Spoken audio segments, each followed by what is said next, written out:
two-plane incidents. Frontier passenger cracks plane window mid-flight, and Japan Airlines collides with a Delta Airlines jet on the tarmac. And you also have an Alaska a flight to Alaska with 10 people on it that just disappeared. Alarming moments on a flight from Denver to Houston. A passenger accused of cracking a window in midair, allegedly punching and kicking it until it cracked. Passengers were horrified, helping to hold him down. And in Seattle tonight, two planes colliding on the tarmac. Here's Trevor Alt. Okay. Tonight, stunning scenes on a Frontier Airlines flight. Passengers restraining a man who witnesses say started throwing punches. The plane traveling from Denver to Houston overnight when that passenger allegedly became combative, striking the window and seat. He was screaming in multiple languages and punching out the window and like laying back and trying to kick it out.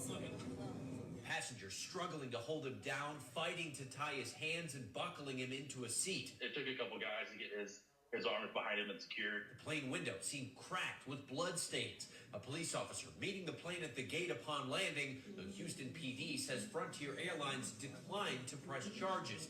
And in Seattle today, another jarring incident. Two planes colliding on the tarmac. Decline to press charges? No, press every charge imaginable. Get him banned. Reckless endangerment counts. Frontier Airline plane has like 100 some people on there, like staff and crew. I mean,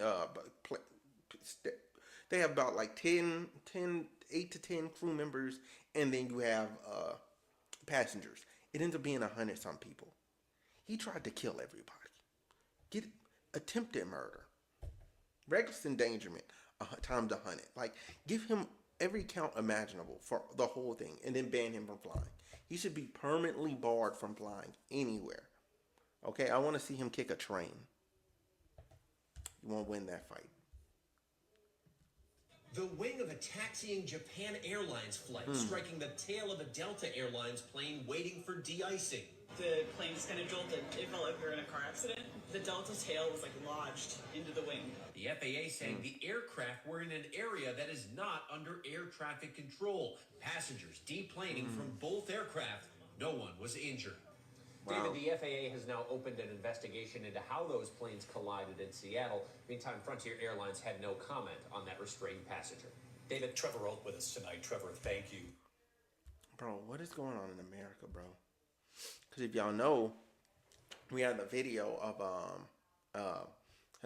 the plane that fell down in Baltimore and blew up everywhere. Can't show that because, well, I could show that on Twitch, but for YouTube, like, it demonetized, and I ain't trying to get demonetized. Like, that was crazy. And that's right after a helicopter hit another plane. What's going on? I'll tell you what's going on. I'll tell you the truth. I'll tell you the truth. You ready? You ready? Okay. They fired a bunch of people. They did it. They fired the director and fired a bunch of other people. And they were pushing other people to get out the job. Now, the thing is, why would you need to push people out of the job? These people have trained their entire life. If you're training to be an FAA,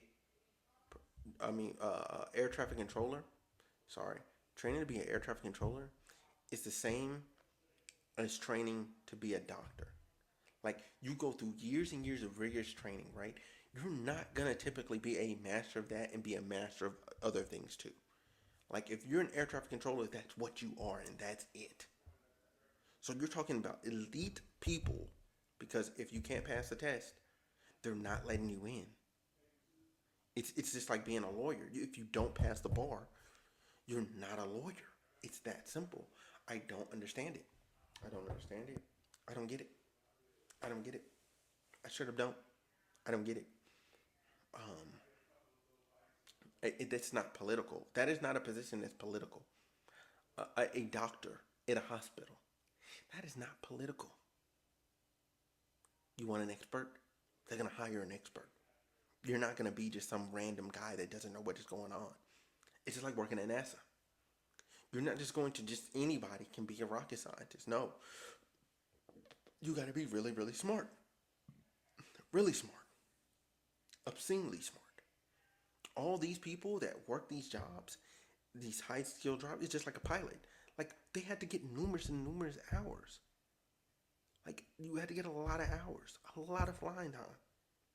That means you had to devote a lot of time in your life to doing this one particular thing, and then you had to pass the tests necessary, the licensing time, the time with somebody in the air, and and you not flying, and with somebody in the air and you are flying, and then it takes a lot to be the head pilot versus the co-pilot. There's a lot of things, and same with flying a helicopter. That's even more complicated than the other ones. This is not political. It's not.